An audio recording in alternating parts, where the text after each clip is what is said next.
G Tamil நேயர்களுக்கு வணக்கம். சென்னை 49 புத்தக கட்சியில் நூல்வனம் வானம் அரங்கில் இருக்கோம். வணக்கம் தோழர். வணக்கம். நூல்வனம் வானம் இந்த ரெண்டு பதிப்புகளில் அதனுடைய பணிகளை மட்டும் நீங்கள் எப்படி பிரித்து பயணிக்கிறீங்க? வானம்ல எல்லாமே குழந்தைகளுக்கான புத்தகங்கள் தான் இருக்கு. குழந்தைகளுக்கு மட்டுமே ஒரு 90 தலைப்புகளை புத்தகங்கள் இருக்கு. 90 தலைப்புலையும் ஒவ்வொரு புத்தகம் ஒவ்வொரு வடிவமைப்புல தான் இருக்கும்.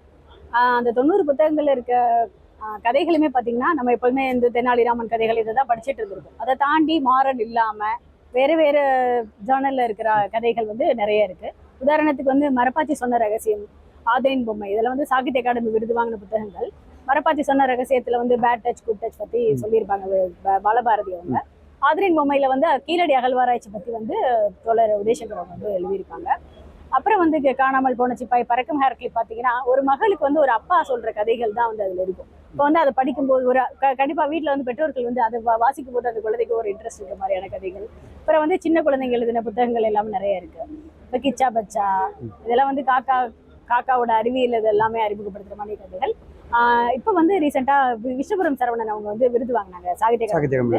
அவங்களுடைய புத்தகங்களுமே இருக்கு. நீலப்பூ, அப்புறம் கதை கதையாம் காரணமாம், வித்தைக்கார செல்வி. கதை கதையாம் காரணமாம்ல பார்த்தீங்கன்னா அது பெற்றோர்களுக்கானது. பெற்றோர்கள் எப்படி குழந்தைகளை வாசிக்க வைக்கிறது என்ன மாதிரி அந்த மாதிரி அதில் எழுதியிருப்பாங்க. இந்த மாதிரி அப்புறம் குழந்தைகளே நிறைய கதைகள் இந்த தேன்ஷீட் இதழுக்காக அனுப்பியிருந்தாங்க. அவங்க எழுதின கதைகளையும் ஒரு தொகுப்பாக நாங்கள் வெளியிட்டிருக்கோம். நூல்வனம் முழுக்க டிரான்ஸ்லேஷன் புக்ஸ் ப்ளஸ் கொஞ்சம் நேரடி தமிழ் புத்தகங்களும் இருக்கு. டிரான்ஸ்லேஷன் புக்ஸ்ன்னு பார்த்தா பெரும்பாலும் ரஷ்ய எழுத்தாளரான தஸ்தவஸ்கியோடது, ஆண்டன் செக்காவ் இவங்களுடைய புத்தகங்கள் நிறைய இருக்கு. அப்புறம் அதுல மொழிபெயர்ப்பு கவிதைகள் இருக்கு. இது எல்லாமே நூல்வனம்ல. நீங்க மொழிபெயர்ப்புக்கான முக்கியத்துவம் கொடுத்துருக்காங்க காரணம்? அது ஒரு ரஷ்யாவில் இருக்கிற எழுத்தாளர்கள் மேல இருக்க ஒரு லவ்னால தான். தஸ்தவஸ்கி கணவருக்கு ரொம்ப பிடிக்கும். அங்கிருந்து ஆரம்பிச்சதுதான் இந்த மொழிபெயர்ப்புகள். இன்னைக்கு சொல்லக்கூடிய ஒரு டிரான்ஸ்லேட்ல நாங்க கொண்டு வந்திருக்கோம், மொழிபெயர்ப்பு கொண்டு வந்திருக்கோம் அப்படின்னா எந்த நூல் சொல்லுவீங்க? கவனம் பெறக்கூடிய ஒரு நூல். அதிகமா கவனம் பெறுறது அப்படி சொல்றீங்களா? டிரான்ஸ்லேட்ல மொழிபெயர்ப்பு கவிதைகள் இருக்கு, ஜென் கவிதைகள் இருக்கு. அதெல்லாம் அதிக அளவுல ரூமி கவிதைகள் பிளஸ் பைரேட்டர் யாத்திரிகன், இஷாவும் பூஷனும் சொல்லிட்டு 2 ஜென் கவிதைகள் எழுதினாங்க. அந்த கவிதையெல்லாம் அதிகமா கவனம் பெற்ற நூல்கள் தான். தஸ்தவஸ்கியோட சூதாடி கூட கவனம் பெற்றிருக்கு. இப்போ வானம் பதிப்பகத்தில் நீங்க தொடர்ந்து குழந்தைகளுக்கு முக்கியத்துவம் கொடுக்குறீங்க, குழந்தை சார்ந்த இலக்கியங்களை கொண்டு வரீங்க. இந்த சிறார்களை நீங்க எழுத்தாளரை மாத்திருக்கீங்க. இந்த ஆண்டு எது நூல் வெளியில் வந்திருக்கா? இல்ல, குழந்தைகள் எழுத புத்தகங்கள் இப்போ ஒன்றும் வெளியில் வரல. ஆனா ஒரு 2 குழந்தைகள் அனுப்பியிருக்காங்க. கண்டிப்பா 2027 வெளிவந்துடும். உங்க புதல்வி ரமணி அவர்கள் எழுத்தாளராகவும் இருக்காங்க, பதிப்பதை சார்ந்து நிறைய பணிகள் செய்யறாங்க, நிறைய விருதுகள் கூட வாங்கியிருக்காங்க. அவங்களுடைய செயல்பாடு இப்போ எப்படி இருக்கு? இப்ப அவங்க 12ன்றதுனால வேற எதுவும் எழுதல. ஒரு நாவல் எழுதி வச்சிருக்காங்க. ஸோ அதுவுமே 2027 வரும். அவங்களுடைய என்பயிர் வேணில் ரொம்பவே ஒரு பரவலான புத்தகம். அது இப்போதைக்கு என்கிட்ட ஸ்டாக்ல இல்லை. இப்போ வாசகர்கள் இந்த மொழிபெயர்ப்புக்கு அதிகமா உங்ககிட்ட வராங்களா, இல்ல சிறார் இலக்கியத்துக்காகவே வராங்களா? ரெண்டுமே ஒரு ஈக்குவலா தான் சொல்லணும். என்ன அப்படின்னா வானம்ல நல்லாவே தெரியும். அதுல முழுக்க குழந்தைகள் தான் இருக்கு. ஸோ வானம் மொழிபெயர்ப்பு அந்த நூல்வனம்ல என்ன ஒரு இதுனா அதுல உள்ள வடிவமைப்பு ஒண்ணுமே வித்தியாசமா இருக்கும். ஸோ அது ரொம்ப இருக்கிற ஒரு விஷயமா இருக்கும். அது வடிவமைப்புக்கு அந்த இவ்வளவு மெனக்கெல்லாம் செய்றீங்க, அதுக்கான காரணம்? அதுவுமே ஒரு புக் மேல இருக்கிற ஒரு காதல் தான்.